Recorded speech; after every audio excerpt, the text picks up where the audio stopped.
Hello and welcome to Out of Britain with me, Radhika Iyer. With the sight of these beautiful lights and the red buses, you would have guessed, of course, that I'm coming to you from London. From London to Prayag. On this very special episode of Out of Britain, I transport you to the magical land of Kumbh.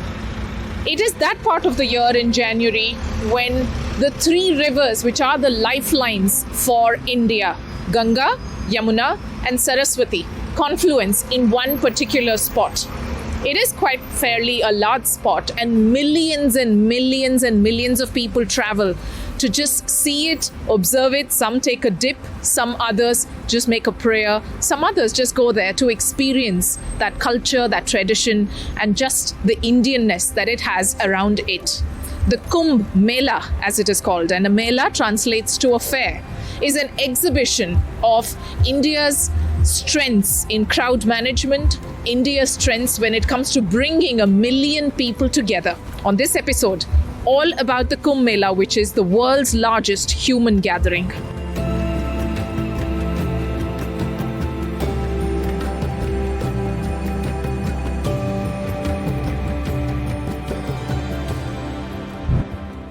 I have with me Ketki, Chetrali, Betty Fernandez and Ajay, who've joined us here. Ajay Prakash, thanks for coming. They've joined us here to give us messages on the Kumbh Mela, and I've just learned that none of you have been there, but some of you desire to be there. Yes. What's your close connection to Kumbh Mela? I think that because I've lived in Nasik, where Kumbh happens every 12 years, I think I know what happens when a lot of people come in together, and I see the celebration of culture and spirituality. And it's a great connection that one can find if one needs to really immerse themselves in the culture of India, because it's one of the largest congregations in the entire world. Of course. The world's largest religious event, but also the world's largest human gathering. And what a better place to speak about it from Big Ben in central London, which is again such a pot of many cultures coming together. Thanks for sharing that. So Kumbh Mela is actually once in a 12 years. Yes, that's the Maha Kumbh. Maha Kumbh. Yes. So my thing is like after 12 years, you never know. So it's better to visit this year. Go as soon. Yes, go now. Why would you go?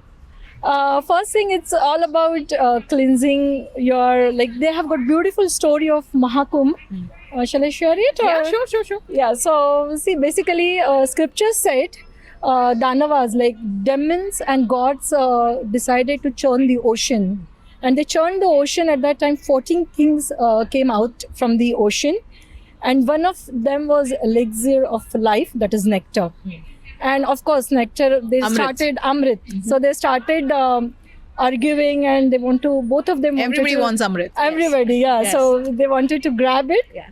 And in that Amrit was in one Kumbh. Betty ji was asking about it. Why Kumbh? Like a pot. Yeah. So that pot started shaken up, and a few drops of Amrit fell down on 4 places. Yeah. Those 4 places are Prayagraj, Yeah. Haridwar, Yeah. Ujjain, and Trambakeshwar. So this year it is Prayagraj. And that's Thank you for sharing that. And of course, that beautiful confluence of Ganga, Yamuna and Saraswati. Such a pretty sight of just when rivers, anyway, a river makes our heart very happy. But when 3 rivers meet, it's such a confluence, such a pretty sight. If you had a chance to go to Prayag, why would that be? See, Prayag, I consider that first thing from the scriptures, it is the oldest place. That means recorded even into the Wensang time, 700 BC. And then after that also, it has the significance of that. It says that it's a place where largest congregation happens. That's one thing. But on top of that, I see it as a dharma, artha, moksha, kam. Yes, the satisfaction, the kam is that I went there. My ego is satisfied that I wanted to do something. I did it, right? So that's the kam. Artha part is the largest economy that it brings to. Like last time it has 4,000 crores government invested. And that gave the government back 1.5 lakhs crores. That means almost 30 times what government invested. On top of that, it gives the millions of people jobs, millions of businesses getting revived, So that's the earth part of it. Yes, the dharma. Thank you for sharing that, Yes. because it's also a great place for consumerism, brands. They have such visibility Temple there. economy. Yeah. Temple Great. economy. Boosts the economy. Yes. Yeah. Okay, go on. And so dharma, earth, moksha, kam. So I told you about the kam, then I told you the earth going the reverse order. Then about the dharma, what dharma says that whatever you do good for the society, for the humanity, that is what the dharma means. Yes. So I am big fan of Sanatan Dharma, not Sanatan as a religion. Religion means a sect, while dharma means The way of life. The way of life. Yes, so I support the way of life. And whatever goodness it brings, that I told you about the calm, I told you about the earth, that it brings the livelihood of the people, yes? That's nothing can be better than that. So these are the elements, earth, moksha. Ultimately, when every desire is satisfied, what do you want? You got the moksha. Yeah. Okay. Yes, my ultimate desire is go deep inside the dharma formula, and that's why I'm You would going like to- this time. Oh, you are? Yes, I am going this time. I made a program, so Kumbh, I'm coming. Okay, from London to Prayag. Okay, Betty, thank you so much for joining us. Betty Fernandez is a non-Hindu, but she's amused by the Kumbh. Share with me what your thought is. Yes. According to me, and as I was reading about Kumbh, it says, in Sanskrit, it says it is a pot of water or a pitcher. And it also resembles the zodiac sign, a woman with a pitcher of water spilling out water. And that is what my zodiac sign is. I'm so pleased to hear that, to read that. Yeah. So in my thoughts, it brings me that a kumbh, in every woman, there is a kumbh which brings a new life. It starts from the very concept when a woman is pregnant and the womb evolves there, and it is a bag, it's a pot which bursts and a new life is born. Yeah. And that is the kumbh. Yeah. I feel that in every one of us, there is a kumbh. In reality, in terms of our life, our living, it is a symbol. It symbolizes in each one of us, we have the kumbh inside us. The sights of the Kumbh Mela are something to remember, reminisce for years and years. I had the good fortune of meeting Amar Grover, a British journalist who has traveled to India at least 30 times and had the opportunity in 2001, several years ago, to be there in Prayag, in Kumbh, experience it, witness it, and these are some of his observations. To discuss the Kumbh Mela, if you asked travelers, they would give you a different story. If you asked religious people why they went to Kumbh, they would give you another story. But if you ask a British journalist what the Kumbh Mela means and what the experiences was about the travel, they'd give you different stories. And that's why I'm here meeting with the very tall and someone who's matching the Big Ben almost, Amar Grover, who is a well-known travel journalist. And if you put his life or his days in India, covering India, it would span to be 3 years, right? At least. At least 3 years. Because he's visited India for travel journalism about 30 times. And I've lived to tell the tales. And you do. So when did you go to Kumbh Mela last? So I was in Kumbh Mela. The one and only time was in February 2001. And I believe at the time, according to the newspaper reports, it was the biggest gathering of humanity for common purpose. And I was there for 3 days, and it was absolutely unforgettable. The most colossal event you could imagine, with millions of people. And there was so much happening from a kind of spiritual, religious, commercial, entertainment, and just sheer human spectacle point of view. Absolutely the most remarkable event I think I've ever been to, in India and anywhere. Fantastic. Thanks for sharing that, Amar.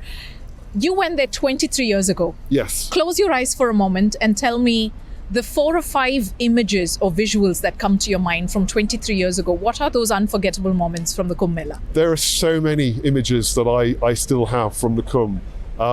Ones that stand out are the pontoon bridges crossing the rivers in a kind of misty dawn light, with pilgrims carrying bales of clothes and bedding on their heads. I remember some of the Akara sadhu camps with one sadhu in particular who'd been holding his hand aloft in the air for something like 20 years, and his wrist was withered, his hand was dangling, and this was his form of penance. I remember being staggered by the sheer organisation of the place. I mean, you have to remember that on the most busy bathing day that I went, there were 12 million people bathing on that one day. And probably over the course of the month, there were 50, 60 million pilgrims, if not more. So the sheer organisation of the place was staggering. And the logistics of handling such a large event. Yes, and when I look back at it, it was an absolute miracle. I found where I was staying, which was a relatively new tourist camp. I managed to find my way to this place, and I still wonder how I did it to this day. Yeah. Tourist camps, thanks for mentioning that, because experiential tourism in India is increasing beyond those usual golden triangles such as Agra and Delhi and Jaipur. And Kumbh is becoming a matter of interest for many, many people, for non-religious purposes as well, just to experience culture, tradition, and just see what a fascinating event the Kumbh Mela is and what global footprint it attracts.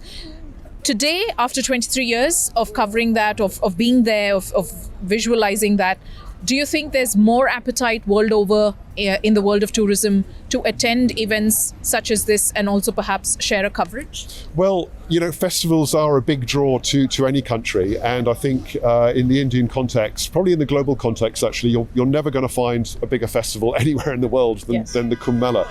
And I mean, some writers say that India at heart is still a sort of living classical civilization, and I mean everything about the Kumbh Mela just reflects that fact, for the spirituality, the millions of pilgrims. So for sheer spectacle, in the Indian context, I think there's no other event quite like it. It's a bit crowded though, so you've been warned. Thanks Amar for joining us, and that of course was Amar, and hopefully you got some glimpses through Amar's journey and experiences of the Kumbh Mela. From London, I'm coming to you from Greenford area, Sri Jalaram Mandir and Community Centre. Look at that building behind me. It has been rebuilt since the year 2000, and this is a place, particularly on Thursdays, when a large gathering from the Hindu community attends this temple to make a prayer, to meet the other, and mainly to share a meal.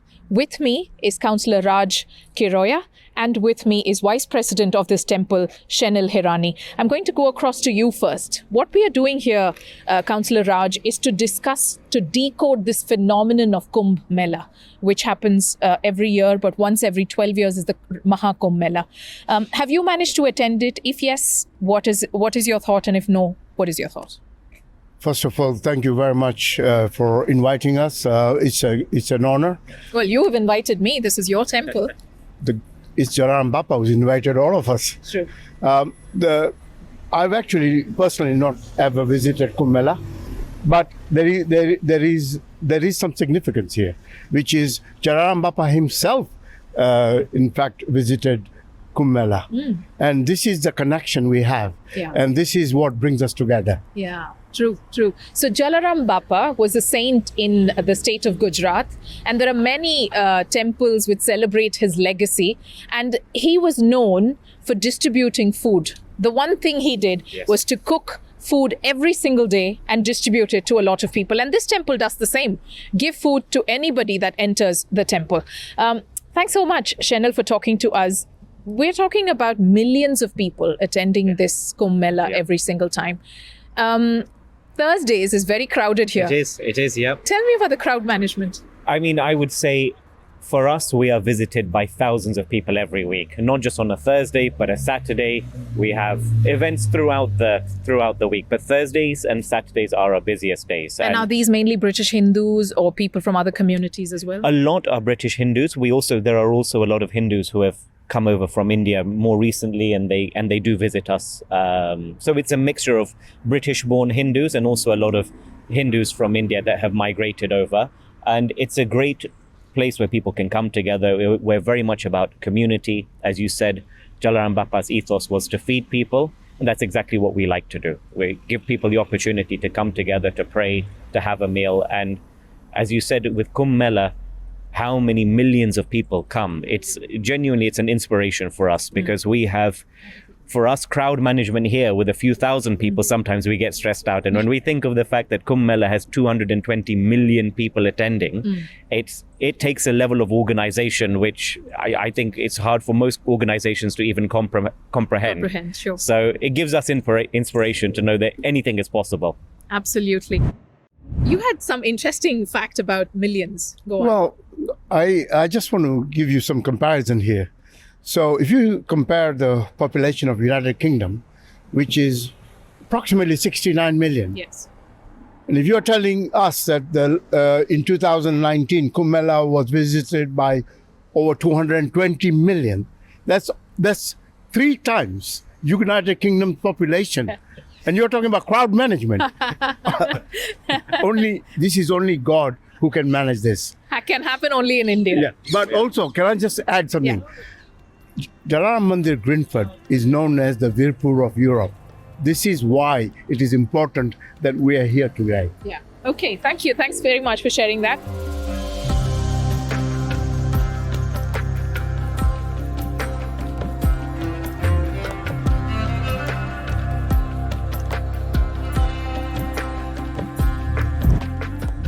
From London to Prayag, that's what we're discussing at this special episode of Kumbh Mela. I met a young professional in central London to ask him what and how he related to the Kumbh Mela, to the phenomenon of the Kumbh. Let's listen in.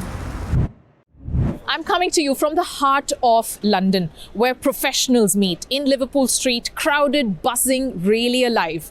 But this is nothing compared to the 220 million something people who are going to gather at Kumbh Mela, the world's largest religious gathering, the world's largest human gathering. To discuss just the phenomenon of Kumbh Mela, I have with me someone like Dhruv Chatralia, who's taken a wee 5-minute break from work. He's someone who does for a living law, but has written 21 books on Hinduism, living here in London. And Dhruv, from a young man such as yourself, a Londoner, a British Hindu, a British Indian, a British Asian, decode this phenomenon of Kumbh for us. Thank you, Radhika. I was born and bred in London, so I grew up far away from India, but very close to Indian culture through my parents, through my grandmother, who always ingrained Indian cultural values to me through stories and through books and so on. And Kumbh Mela, I've always known as the largest religious gathering in the world, the largest pilgrimage. It's bigger than all other pilgrimages combined. So what it involves is very large numbers of spiritual seekers, yogis, sadhus, babas, from all other confluences from India, from rivers, mountains, forests, come together and discuss profound spiritual topics ranging from yoga, Vedanta, Vedas, Upanishads, Tantra, and just have the most profound discussions and spiritual practices. So people from all over the world are very thirsty for spirituality, and they spend thousands of pounds traveling to meet spiritual gurus. But here you have the greatest of all gurus in one place. Coming together.